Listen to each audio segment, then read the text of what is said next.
Welcome back, friends. Today I want to talk kind of about what I like about woodshop, sort of. Like so often I'm going to tie it to video games, obviously. But then one of our GameKeto alumni actually posted a tweet that he had been doing some woodworking, and I was excited to see that because I really loved woodshop. When I was in, I think half of high school years, I was in woodshop courses. Throughout maybe half or all of middle school, I was in doing woodshop stuff, and I really, really loved it. As an undergrad, we had some woodshop projects-ish related to some clubs I was in. I didn't get quite as involved in those, but I always loved being around it, and I always loved being just the feeling of making stuff, of having things that were tangible that I had created that before were just raw materials or kind of hadn't existed. And it didn't even matter if I was making a gavel to learn the lathe, if I was making a frame for a picture with no particular plans to what to put in it. When I just made a box, it was just cool to have a box that I made. And I know there's a lot of high schools, a lot of school programs in general that have had to remove woodshop stuff, and I get it. The equipment is expensive, tough to maintain. There is physical risk, liability, non-trivially. And so it's actually a part of what I think, because that was around the same time in my life, when I was kind of early teen, when I got into making video games, I really found it scratched a lot of the same things that I loved about woodshop, that I was still making things. And in fact, it kind of had some advantages over it. Now, obviously, woodshop's still cool. Making stuff with wood, still awesome. But I kind of liked, the first steps of any woodshop project was estimating the cost of materials.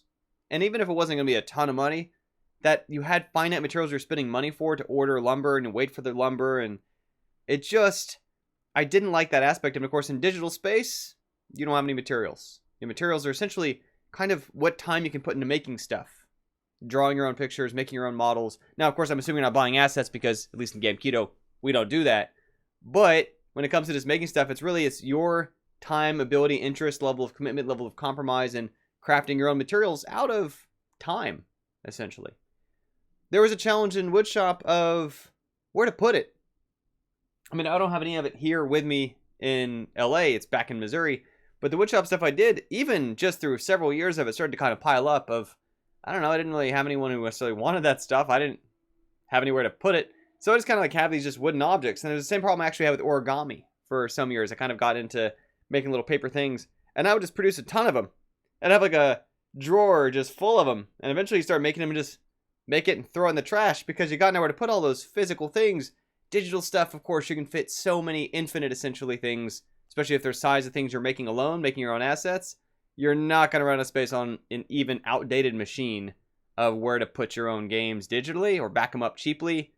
They're just tiny by comparison to the storage space on computers. So it solves that material space, location, physical, where to put it problem. Obviously, they are free to replicate and free to distribute. This is another thing for even if, let's say I made a thing in woodshop and I'm really happy with this shelf and I spent, 4 months doing it. Well, even if my grandmother in Louisiana would like it, I'm not going to ship it necessarily or not easily or not cheaply. And is it going to break on the way? Digital stuff, literally everybody I've ever met in my entire life, if they want to see or play a game I've made, they click on the link. And it's equally free or easy to access or easy to share no matter where they are in the world. Whether it's one person or whether it's 7 million of them, they can get to that same link. It's just nice. And some of this is obvious because we're so used to the digital world around us now. This seems like, well, of course, Chris, they're files. Decades ago, right? Nothing in the world worked like this. This is relatively new, right? Even pre-internet books, right, still involved ink being put on a page from a press and put on cut paper and then shipped in trucks and stored in stores until someone walked around and happened to want to bug the person who's being paid to stand there guarding it. And just the extent to which when you make something and it's digital, it can just kind of go everywhere. It's kind of nice. Kind of handy. Yeah. And I think part of that too, because of that ease of how easy it is to transfer arbitrary distances, is what's enabled us in GameKeto Club, right, to have collaborators all over the world, which is a lot of fun. That in our woodshop, it was whatever 4 or 5 people happen to want to team up on a given bigger project together, boat or whatnot, as opposed to with our games, we can have as many people around the world in GameKeto Club who want to be participating on specific teams, can get involved with it. And that's been something really nice about making games in a way that, again, is just harder with physical stuff.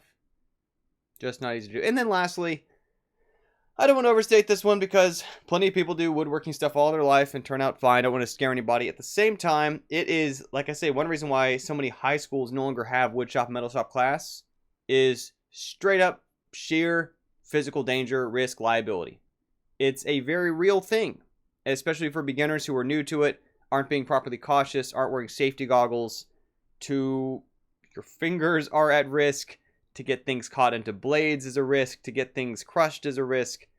And, I don't want to sound like I'm chicken about it or whatever, but I don't know. I kind of like that when I'm programming games, I'm not in that same level of physical anxiety over stress and making positive and absolutely certain, kind of like I'm doing surgery, like is everything exactly right?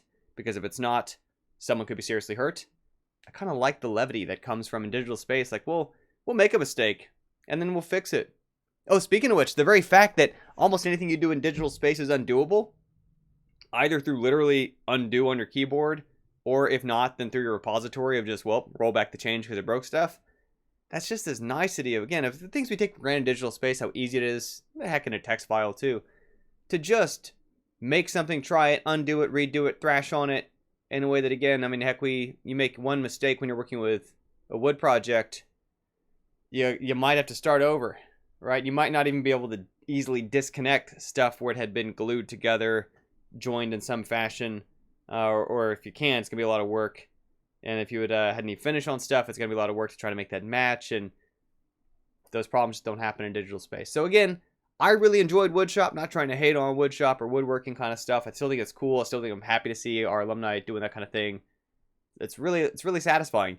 But more so sharing that, of course, that for me, part of what drove me into making games is really the same kind of satisfactions that come from building things, making things that, even if the thing that I made, this spice rack, does the world need my spice rack? I don't know. I felt like making a spice rack.